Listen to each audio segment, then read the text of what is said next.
मंच पर उपस्थित जिनका आज त्रिशूल दीक्षा कार्यक्रम है, ऐसे बजरंग दल के प्रांत संयोजक मेरे मित्र भाई महेश तिवारी जी और बहनों के लिए लखनऊ से यहाँ पर आई, अकेले लखनऊ से चलकर आप लोगों की त्रिशूल दीक्षा करवाने के लिए बहन किरण सिंह जी यहाँ उपस्थित हैं।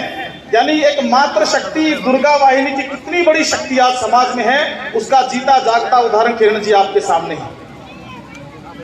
और कैसे युवाओं का आदर्श कोई बन सकता है, यानी युवाओं के लिए एक प्रेरणा स्रोत। इतने छोटा सा शहर, ये छोटा सा शहर है श्रावस्ती, केवल 3 किलोमीटर के दायरे में फैला होगा। इस 3 किलोमीटर के दायरे में किसी व्यक्ति को कोई दर्द नहीं होना चाहिए, किसी व्यक्ति कोई बीमार नहीं होना चाहिए।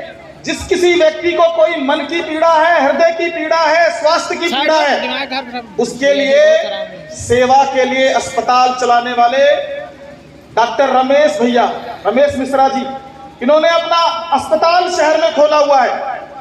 यानी इस उम्र में, इतनी अल्प आयु में इतना बड़ा अस्पताल, और आने वाले दिनों में एक बहुत बड़ा हॉस्पिटल और तैयार कर रहे हैं फार्मा का। यानी कितनी बड़ी मन की कल्पना है।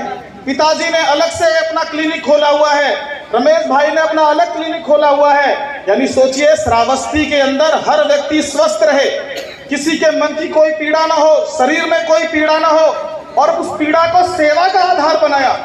यानी सेवा ही आधार होना चाहिए, उस भाव से जनता जनार्दन के लिए अस्पताल खोलकर, यानी सबका साथ और सबके विकास की कल्पना को सार्थक करने वाले भाई रमेश जी हम सबके बीच में उपस्थित हैं। रमेश मिश्रा जी का और मंच पर उपस्थित सभी गणमान्य नागरिकों का, हमारे नगर अध्यक्ष जोगिंदर पटवा जी का मैं हृदय से नंदन वंदन और अभिनंदन करता हूं। और दूसरी बड़ी बात, मेरे भाषण से पहले सभी लोगों ने अपनी अपनी बात रख दी, रामोत्सव की बात कर दी, बहनों की बात कर दी, भाइयों की बात कर दी। मुझे लगता है सारी बात तो हो ही गई भाषण की, अब मेरे लायक तो कुछ बचा ही नहीं। अब मैं बोलूं तो क्या बोलूं, लेकिन बोलना तो पड़ेगा ही। अब मंच पर खड़ा कर दिया तो कुछ बोलना ही पड़ेगा।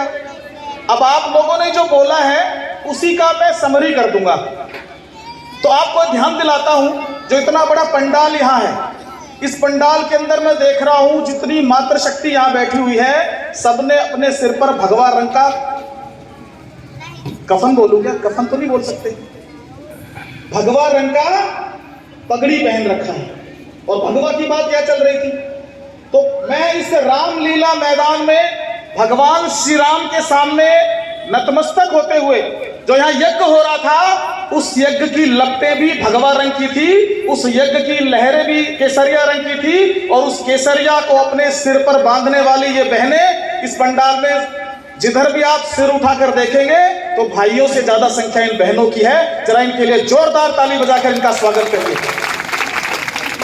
यानी जो मात्र शक्ति है, यहां जितने लोग बैठे हैं उन सबसे ज्यादा संख्या इनकी है। और अपने सर पर, मेरे भी सर पर भगवा नहीं है, जरा देख लो, मेरा भगवा कलर नहीं है, भगवा कलर केवल इन बहनों के सर पे है। और ये कसम खा के आई थी, प्रतिज्ञा करके आई थी कि सर्वे भवन्तु सुखिनः, सर्वे सन्तु निरामया, सर्वे भद्राणि पश्यन्तु, मा कश्चित् दुःख भाग् भवेत्। यानी सबका भला हो, सबका कल्याण हो, सबका साथ और सबके विकास की बात करके आज इस पंडाल के अंदर यहाँ जो बैठी हुई है, यानी सर्वे भवन्तु सुखिनः, सब सुखी रहे, इसका संकल्प इन बहनों ने किया है। और आज इस पंडाल में कि भाइयों की इज्जत बचनी चाहिए, भाइयों की लाज बचनी चाहिए, इसलिए इस त्रिशूल को सबसे ज्यादा संख्या में लेकर हम बहनें अपने घर जाएंगी, इस संकल्प को लेकर इस मैदान के अंदर आई है।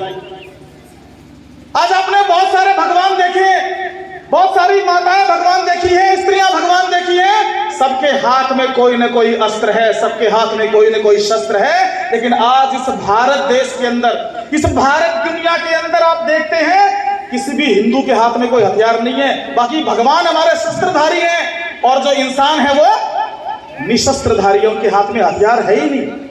ये कैसी विडंबना है, ये कैसा भारत देश है जो भगवानों की पूजा तो करता है, उनके हाथ में हथियार है। भगवान राम को देखेंगे तो उनके हाथ में धनुष है, भगवान कृष्ण के हाथ में देखेंगे तो उनके हाथ में सुदर्शन चक्र है। और माँ दुर्गा की बात आप लोग कर रहे थे, माँ भवानी की बात आप लोग कर रहे थे, तो माँ भवानी के हाथ में भी जितने उनके हाथ हैं, उनके हाथ में अस्त्र है, शस्त्र है। यानी भगवान के हाथ में अस्त्र है और हम निशस्त्र हैं। हमारे हाथ में कोई शस्त्र ही नहीं है। इसलिए अपने घर में शस्त्र रखिए, अपने घर में शस्त्र की पूजा करिए और समय समय पर उनको निकाल करके स्मरण करते रहिए, याद करते रहिए कि जब जब इस देश पर कोई आपदा आई है, जब जब इस देश पर कोई संकट आया है, तो सबसे पहले इस हिंदू समाज ने इस भारत की रक्षा के लिए अपने प्राणों की आहुति दी है। संस्कृति सबकी एक चिरंतन एक हमारा नारा है, संस्कृति सबकी एक चिरंतन एक हमारा नारा है। और इस भारत के अंदर रहने वाला हिंदू हिंदू और हिंदुस्तान हमारा है, हिंदुस्तान हमारा है। इस बात की भाव को रखने वाला ये हिंदू संस्कृति वाला व्यक्ति आज समाज के सामने अगर निशस्त्र होकर चलेगा तो जितने ये विधर्मी हैं, जितने ये आताताई हैं, जिन्होंने इस भारतवर्ष के अंदर समय समय पर आक्रमण करने का काम किया, उन आक्रमणकारियों को, उन विधर्मियों को, उन आक्रांताओं को भारत से बाहर दिखाने का रास्ता कोई दिखा सकता है तो ये देश का हिंदू समाज है। इस 1200 वर्षों तक इस भारतवर्ष के अंदर सबसे पहले शकों ने, फिर हूणों ने, फिर कषाणों ने, मुगलों ने, उसके बाद अंग्रेजों ने इस भारतवर्ष पर 1200 वर्षों तक शासन किया। 1200 वर्षों तक शासन किया तो लोग बोलते थे कि भारत 1200 वर्षों तक गुलाम रहा, लेकिन मैं बोलता हूं कि भारत कभी गुलाम नहीं रहा। भारत कभी गुलाम हो सकता है क्या? अभी महेश जी ने नारे लगवाए कि रानी लक्ष्मीबाई की जय, नारा लगाया कि नहीं लगाया? दुर्गावती की जय, नारा लगाया कि नहीं लगाया? जब इस देश के अंदर रानी लक्ष्मीबाई ने जन्म लिया, जब इस देश के अंदर रानी दुर्गावती ने जन्म लिया, जब इस देश के अंदर भगत सिंह, वीर शिवाजी और जैसे क्रांतिकारियों ने जन्म लिया, तो इस देश के अंदर कभी भारत को कोई गुलाम बना सकता है क्या? ये भारत कभी गुलाम हो सकता है क्या? ये गुलाम शब्द इस्लाम से लिया हुआ शब्द है, इस्लामिक शब्द है, इसलिए भारत कभी गुलाम नहीं हो सकता। इस भारतवर्ष पर कभी किसी ने कोई शासन नहीं किया, भारत कभी 1200 वर्षों तक गुलाम नहीं रहा। भारत के अंदर 1200 वर्षों तक इन आताताइयों ने आक्रमण किया और इस आक्रमण को झेलकर भारत के क्रांतिकारियों ने इनको भारत के बाहर की सीमा का रास्ता दिखाया। इसलिए भारत कभी गुलाम नहीं हो सकता। भारत की संस्कृति को समाप्त करने का काम इन आताताइयों ने किया। 1835 में जब लाड़ में काले भारत आया तो उसने देखा न भारत में कोई चोर है, न लुटेरा है, न बदमाश है। यहां तो घरों में ताले ही नहीं लगे रहते। आज भगवान यहां बैठे हुए हैं, उस समय मंदिरों में भी ताले नहीं लगे रहते थे, मंदिरों के दरवाजे खुले रहते थे, मंदिरों पर किसी का शासन नहीं होता था, भगवान की पूजा कोई भी करता था, आता था। तो लाड़ में काले ने जब देखा कि भारत में न कोई चोर है, न लुटेरा है, न बदमाश है, यहाँ तो घरों में, मंदिरों में ताले ही नहीं लगते, तो लाड़ में काले अपने पिता को पत्र लिखता है और बोलता है कि पिताजी, इस भारतवर्ष के अंदर तो सभी सुखी हैं, सभी संपन्न हैं, यहाँ न कोई चोर है, न लुटेरा है, तो भारत पर शासन कैसे किया जाए? तो लाड़ में काले के पिता लाड़ में काले को बोलते हैं कि बेटा, भारत पर अगर शासन करना है तो सबसे पहले उसकी संस्कृति को समाप्त कर दो, उसकी शिक्षा व्यवस्था को समाप्त कर दो। और आज लाड़ में काले की शिक्षा पद्धति के कारण हमारे घर के जो नौनिहाल हैं, और हम स्वयं देखने से तो भारतीय लगते हैं, लेकिन हमारा चाल चलन, हमारा पहनावा, हमारा रहन सहन कैसा है? अंग्रेजों जैसा है। इसलिए लाड़ में काले ने भारत की संस्कृति को समाप्त करने का प्रयत्न किया। और भारतवर्ष में इसीलिए केवल भारतवर्ष नहीं कि चमकता हुआ बर्तन कभी पात्र नहीं हो सकता, अश्लील साहित्यों का पोथा कभी शास्त्र नहीं हो सकता, और जिस देश को गर्व नहीं अपनी संस्कृति पर, वो देश कभी राष्ट्र नहीं हो सकता, वो देश कभी राष्ट्र नहीं हो सकता। यानी जो अपनी संस्कृति को भूल गया, जो अपने संस्कार को भूल गया, वो देश कभी राष्ट्र नहीं बन सकता। और जो महेश जी ने कहा कि भारत को हिंदू राष्ट्र बनाना है, तो इस भारत के अंदर मैं घोषणा करता हूं, और डॉक्टर हेडगेवार ने 1925 में घोषणा की थी कि जब तक इस भारतवर्ष के अंदर एक भी हिंदू जिंदा है, ये भारत हिंदू राष्ट्र था, ये भारत हिंदू राष्ट्र है, और ये भारत हिंदू राष्ट्र रहेगा। कोई माई का लाल भारत को हिंदू राष्ट्र होने से नहीं रोक सकता। ये भारत हिंदू राष्ट्र है। इस भारत के अंदर रहने वाला प्रत्येक वर्ग, प्रत्येक समुदाय हिंदुत्व की बात को करने वाला है और हिंदुत्व की बात करता रहेगा। कोई माई का लाल भारत को हिंदू राष्ट्र बनने से नहीं रोक सकता।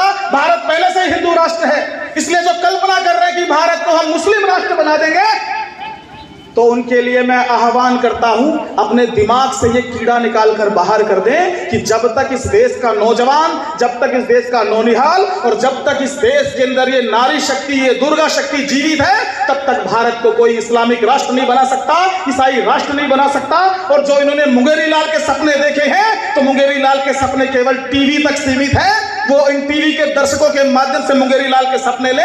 ये भारत जैसा राष्ट्र है, यहाँ एक एक नौजवान के अंदर भगत सिंह बसता है, यहाँ एक एक नौजवान के अंदर रानी लक्ष्मीबाई जिंदा है। तो जब तक इस देश का नौनिहाल जिंदा है, इस भारतवर्ष पर कोई शासन नहीं कर सकता।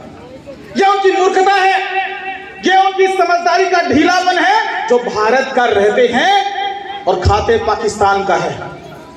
आपने कभी कोई ऐसा देश देखा है क्या जिस देश के अंदर कभी कहते हो कि चाइना माता की जय? कोई देश सुना है क्या कि चाइना माता की जय? कभी सुना है क्या पाकिस्तान माता की जय? कभी सुना है क्या इंग्लैंड माता की जय? कभी सुना है क्या ऑस्ट्रेलिया माता की जय? और आप लोगों ने सुना है केवल एक ही माता भारत के अंदर है, उसका नाम है भारत माता की, भारत माता की, भारत माता की। ये भारत ही के साथ ऐसा भाई और बहनों जहां भारत को माता बोलते हैं, ये भारत ही के साथ ऐसा भाई और बहनों जहां माता का सम्मान किया जाता है, ये भारत ही के साथ ऐसा भाई और बहनों जहां नदियों को भी मां बोला जाता है, ये भारत ही एक ऐसा देश है भाई और बहनों जहां भारत के अंदर माताओं बहनों के 2 त्योहार मनाए जाते हैं। पूरी दुनिया के अंदर केवल एक त्योहार मनाया जाता है, लेकिन ये भारत ऐसा देश है जहां पर नवरात्रि साल में 2 बार आती है, जहां बहनों का त्योहार भारत में 2 बार मनाया जाता है। इसलिए माता भूमि पुत्रो हम पृथिव्या, ये मातृभूमि मेरी माता है और हम इसके पुत्र हैं। यहाँ नारी शक्ति आधारित ये भारत देश है, नारी शक्ति आधारित ये दुनिया चल रही है, इसलिए यहाँ माताओं बहनों का सम्मान किया जाता है। और भारत कहता है कि यत्र नार्यस्तु पूजन्ते रमन्ते तत्र देवता। जिस देश में स्त्रियों का सम्मान किया जाता है, जिस देश के अंदर भारत की माताओं का सम्मान किया जाता है, वहां पर देवता निवास करते हैं। ये भारत एक ऐसा देश है जहां पर भगवान श्री राम ने भी जन्म लेने के लिए भारत भूमि को चयन किया, भारत भूमि के अंदर उत्तर प्रदेश का चयन किया, जहां भगवान श्री राम ने भी, भगवान कृष्ण ने भी जन्म लेने के लिए भारत भूमि का चयन किया। ये भारतवर्ष ऐसा देश है जहां पर उत्तराखंड को देवभूमि कहा जाता है। ये भारत एक ऐसा देश है जहां पर हिमालय को देवभूमि कहा जाता है। ये भारत एक ऐसा देश है भाई और बहनों जहां पर पूरी दुनिया को शून्य का ज्ञान भारत ने दिया, पूरी दुनिया को दशमलव का ज्ञान भारत ने दिया, पूरी दुनिया को पाई का मान भारत ने दिया, पूरी दुनिया को योग का ज्ञान भारत ने दिया। इसलिए भारत विश्व गुरु था, भारत विश्व गुरु है और भारत विश्व गुरु रहेगा। इसलिए जो लोग आंख लगाकर भारत की ओर देख रहे हैं भाई और बहनों, अगर किसी ने भारत की ओर आंख उठाकर देखने का भी प्रयास किया, भाई और बहनों, उनकी आंख निकालने का काम ये भारत का नौजवान करेगा, ये भारत की जनता जनार्दन करेगी, ये भारत की माताएं बहनें करेगी, ये भारत के लोग करेंगे। इसलिए कोई माइकल लाल भारत की ओर आंख उठाकर देखने की हिम्मत नहीं करता। इस देश के अंदर बहुत सारे प्रधानमंत्री बने, इस देश के अंदर बहुत सारे प्रधानमंत्री ऐसे हैं भाई और बहनों जिन्होंने इस देश का सोना गिरवी रख दिया। भारत के समय ऐसे प्रधानमंत्री देश में बने, भारत के अंदर ऐसे प्रधानमंत्री देश में आए जो अमेरिका के राष्ट्रपति से मिलने के लिए जाते थे तो अमेरिका का राष्ट्रपति भारत के प्रधानमंत्री को अपने स्विमिंग पूल से लेकर और बेडरूम तक का मिलने का समय देता था। ऐसे प्रधानमंत्री भारत के अंदर आए। भारत के अंदर ऐसे प्रधानमंत्री बने भाई और बहनों जिन्होंने अपने देश की अर्थव्यवस्था को चौपट कर दिया। और भारत में एक ऐसा प्रधानमंत्री भी आया भाई और बहनों जो एक महिला के इशारे पर रोबोट की तरह चलता था, बोलता भी नहीं था। उसको जितना इटली की रानी बोलती थी, इटली वाली महिला बोलती थी, भैया उतना ही चलता था। ऐसा प्रधानमंत्री भारत में आया। और एक प्रधानमंत्री 1998 में भारत आया, उसने कहा कि स्वप्न देखा था जो हमने अब वही धड़कन में है, कि स्वप्न देखा था जो हमने अब वही धड़कन में है। एक नया भारत बनाने का इरादा मन में है, एक नया भारत बनाने का इरादा मन में है। और स्वर्गीय श्रद्धेय अटल बिहारी वाजपेयी ने राजस्थान के पोखरण परीक्षण करके अमेरिका के सामने करके दिखाया कि अमेरिका व भारत दुनिया की महाशक्ति नहीं रहेगा भाई और बहनों, अब भारत भी दुनिया की महाशक्ति बनेगा, भारत भी दुनिया के अंदर महाशक्ति बनकर आएगा। और 2014 के अंदर जब इस देश के अंदर भारत की शक्ति बढ़ रही थी तो 2014 में भारत की शक्तियां बढ़ रही थी, भारत आगे बढ़ रहा था और देश के अंदर तेजी से नारे लग रहे थे। तो जब हम किसी घर में जाते थे 2014 में, तो हम कांग्रेस वाले के घर में गए, हम समाजवादी पार्टी वालों के घर में गए, तो हमने कांग्रेस वाले परिवार में जाकर एक छोटे से बच्चे से पूछा कि अब की बार, तो क्या बोला, कौन सी सरकार? मैंने तो कहा नहीं। तो उसने कहा कि अब की बार 2014 की बात कर रहा हूं। यानी कैसे लोग हमारे, कैसी शक्ति भारत की बार बनी, कैसा भारत चाहिए, किस प्रकार का भारत चाहिए इस भारत के अंदर। नहीं तो क्या होता था, इस भारत के अंदर लोग, हमारी जो बहनों के ऊपर शुरूर चढ़ा हुआ था, Procter and Gamble, Coca Cola, Campa, ऐसी कंपनियां भारत पर आक्रमण कर रही थी और हमारी बहनों को विश्व सुंदरी बनाने पर उतारू थी। यानी भारत में कैसे प्रवेश करना चाहिए, ये ईसाई मिशनरियां धोखे से हमारी बहनों का नंगापन समाज के सामने रख रही थी और हमारी बहनों को भी सुरूर चढ़ा हुआ था कि रवीना टंडन बनना है, ऐश्वर्या राय बनना है, और कौन कौन सी है पता नहीं, मुझे तो नाम याद नहीं है उनके, इनको याद होंगे सबको। तो मैं कहता हूं इस भारतवर्ष के अंदर ना ऐश्वर्या राय बनने की आवश्यकता है, इस भारतवर्ष में ना रवीना टंडन बनने की आवश्यकता है, ना इस देश के अंदर आपको जूही चावला बनने की आवश्यकता है। इस देश के अंदर आपको बनना है तो जूही चावला नहीं, कल्पना चावला बन के इस देश का नाम रोशन करिए। कल्पना चावला ने इस देश और दुनिया के अंदर भारत की बहनों का मस्तक ऊंचा करने का काम किया। यानी इस देश के अंदर किस प्रकार सुनीता विलियम्स ने भारत का मस्तक ऊंचा करने का काम किया, आपको जूही चावला नहीं, कल्पना चावला बनकर इस देश का नाम रोशन करना पड़ेगा।